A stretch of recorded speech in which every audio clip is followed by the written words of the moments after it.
ସ୍ତ୍ରୀ ସାଥିରେ ମୁଁ ଦୁନ୍ଦୁ ଗ୍ରାମକୁ ଆସିଥିଲି ପିସି ଘର ପାଖକୁ ବନ୍ଧୁ ଏ ପୂଜା ପାଇଁ। ତାପରେ ତାଙ୍କ ମୋ ଝିଅ ଏବଂ ସ୍ତ୍ରୀ ଘରେ ସଜବା ଟାଇମରେ ଛୁଆ ଅଚାନକ କୁଆଡ଼େ ପଳେଇ ଆସିଛି। ତ ତାଙ୍କ ମା ଯେତେବେଳେ ଖୋଜିକି ପାଇଲେନି ଆମକୁ ବି ଜଣେଇଲେ। ଆମେ ବି ଝିଅକୁ ଖୋଜିବା ପାଇଁ ଚେଷ୍ଟା କଲୁ, ଦେଖିଲୁ ଯେ ଘରେ ନାହିଁ, କୁଆଡ଼େ ଯାଇଛି।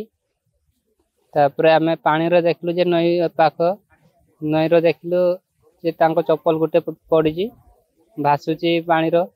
ତ ଆମେ ଡାଉଟ୍ କଲୁ ପାଣିର ପଡ଼ିଛନ୍ତି, ପାଣିର ଖୋଜାଖୋଜି କଲୁ। ତାପରେ ରେସ୍କ୍ୟୁ ଟିମ୍କୁ ବି ଆମେ ଖବର ଦେଲୁ, ଥାନାକୁ ବି ଖବର ଦେଲୁ। 2 ଦିନ ଧରି ଖୋଜିଲୁ, ଖୋଜିଲା ପରେ ଆଜି 3 ଦିନ ସକାଳେ ଯାଇକି ବଡ଼ିଟା ପାଇଲୁ। ସରକାରକୁ ନିବେଦନ କରିବି କିଛି ସାହାଯ୍ୟ କରନ୍ତୁ ସରକାର ଦ୍ୱାରା।